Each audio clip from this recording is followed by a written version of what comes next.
Hey, this is Nick with Ultimate Motorcycling, and today I'm out here in Sardinia riding the 2020 Moto Guzzi V85 TT. This has been one of the most anticipated bikes that we've seen come out in the past couple years, especially from Moto Guzzi. So this is a complete redesign of their 853cc platform, and it's in a whole new package, which in effect replaces the Stelvio and it gives Moto Guzzi a new adventure platform to work with. So we're going to get into this first ride review, and I hope you guys stick around.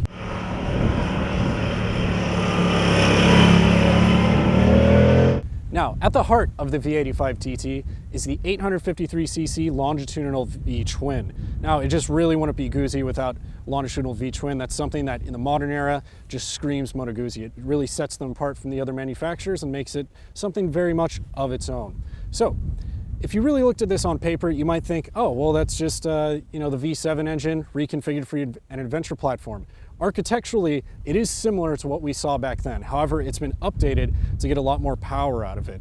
New pistons, titanium valves, just a lot of updates to really improve the package and get significant more power. So of course, we now are seeing a claimed 80 horsepower and roughly 59 foot-pounds of torque. Now on a bike that weighs about 500 pounds wet, that doesn't scream, it doesn't light your hair on fire with, performance numbers, but it's actually really good power for the street. It's just the type of thing that, the average rider can sink his teeth into, something to build upon, and advanced riders can really get into the canyons and start wailing on. Overall though, it's a motor that you can really gain control of and understand. So it has really good torque, just pretty much off vital, slowly release that soft clutch, really easy to use, and you're gonna get into that power band and it's gonna be totally cool. Now the thing that's much different from previous Moto Guzzis that I've used is that the engine is much smoother and that power band is a little bit wider. But realistically, you're always gonna be riding in probably that maybe 3,500 RPM, and it pulls all the way through to the red line. So it's something that's really user-friendly, really fun to use, and just a great complement to what I feel is probably one of the most attractive adventure platforms on the market currently. Now, of course, this is a shaft-driven machine. That's something that's really inherent to the Moto Guzzi character and just how they design bikes. And with all of those advancements that I mentioned earlier with the motor, they also removed something that I wasn't a fan of and I'm not really a fan of with certain shaft drive engines overall, is that they tend to have a little bit more driveline lash. And what I mean by that is that if you're really aggressive with your downshifts, you tend to get a little bit more feedback than you'd like. Now, the transmission plus the drive shaft seem to take care of that a lot better. It's much smoother. The transmission itself, just shifting up and down, it's really, really smooth, quite impressive. And then as I mentioned before, the clutch is very smooth. You have a really nice friction area, so newer riders can really become acclimated to something like this, and they're gonna be really comfortable right out of the gate. And that's extremely important for newer riders, intermediate riders. Of course, advanced riders, well, they already know what they're doing, so they're okay.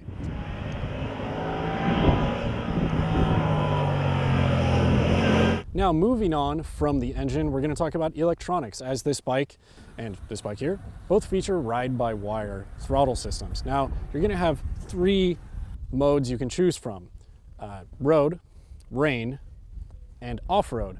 Now, in off-road, it keeps ABS up front, just so you don't tuck the front when you brake a little bit too aggressively in low grip situations. But in the rear, if you want to step it out, have some fun, use that rear brake as much as you'd like to, it kills ABS in the rear. So you'll be able to do all of that. But it also does something that's really interesting. Now, they have an off-road specific traction control setting. It still allows you to spin up the rear, send up a little roost, but it won't let you really become unchained and send the bike to the moon. You can feel it kick in if you start spinning up too much, but realistically, it's actually a pretty interesting system, similar to what I experienced with the Triumph Scrambler 1200.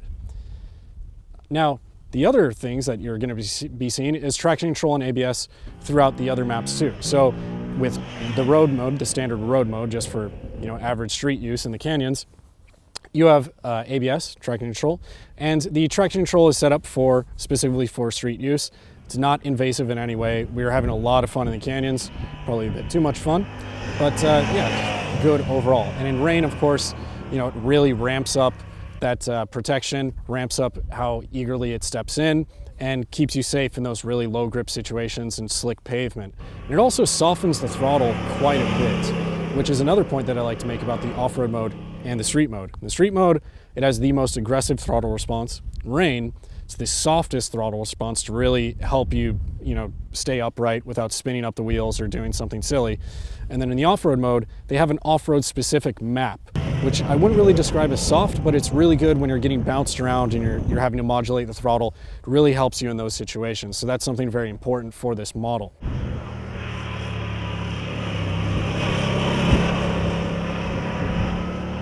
Now, the next thing I'd like to get into is, of course, the chassis. Now, being a Moto Guzzi, it's still a trellis frame, but they've updated that too. As you can see, you no longer have down tubes. The engine is a stressed member of it, so they're saving a lot of weight, putting it in a more modern context, and overall, feedback from the chassis is very good. Of course, numbers-wise, we're seeing stuff that's very comparable to most of the market. We have a 60-inch wheelbase, fairly average rake, and it's an incredibly stable machine. That's what I really like about it on the street, especially when you're trail braking and you're trying to get the most out of that 6.7 inches of travel. The bike doesn't seesaw. Overall, it's a very stable little platform, and it begins with the chassis. Now, up front, we have a KYB 41mm fork, and it does have some adjustment, not complete adjustment, but it has preload adjustment. It also has compression damping adjustment, but we are missing rebound damping adjustment. Now, in the rear, it's actually the same exact setup where you're missing rebound adjustment, but you can still play with a couple parameters and get things close to where you'd like it. Now, overall, I think they've done a pretty good job with the suspension package that we have. And for both models, it's the same thing. And if I had one criticism of the fork in particular, I would say that I'd like to add a little bit more rebound. So it's unfortunate that I wasn't able to adjust that. But for compression damping, that's something that we can play with in the front and rear. Overall, though, I was really impressed with what we were able to achieve on the street.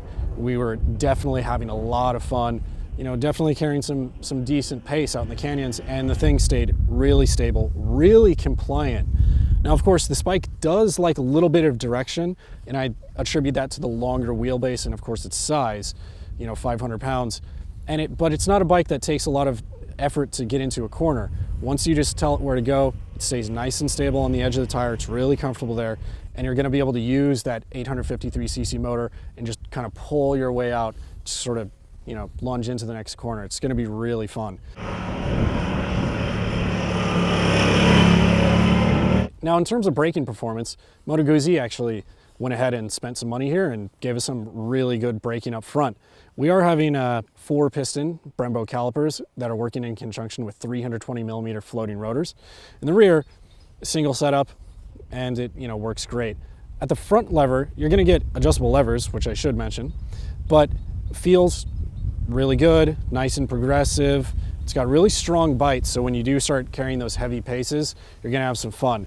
And for each model of the bike, just the V85 TT and of course the V85 TT Adventure, which is differentiated by tires and color, and it also gets bags, but everything else, suspension, engine, chassis, is all identical.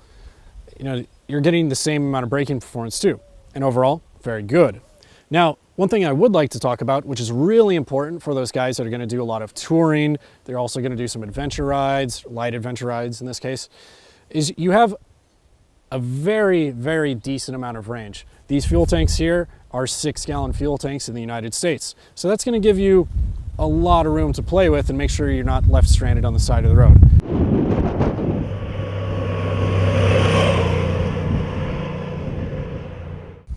Now, in terms of off-road performance, Moto Guzzi was really forthright with us. They did position this bike as a light off-road bike. So you're going to be thinking fire trails, not single track, nothing like that, but your general little dirt road, stuff like that, totally cool. In fact, we did a small amount of off-road today, and to be honest, riding the big adventure bikes off-road can be pretty intimidating. You're dealing with a lot of weight, especially when you get in the sand, but overall it did very well.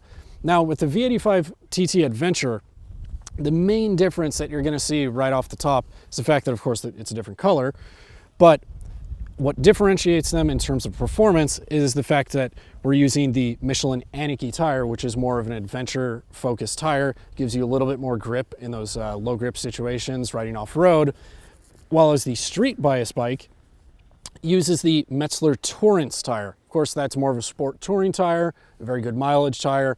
and it's going to sort you out on the road. Now, get this strictly on-road, a little bit off-road. So, you know, best of both worlds. You're really going to have to think about what you want out of the bike and what you hope to get and what you want to do.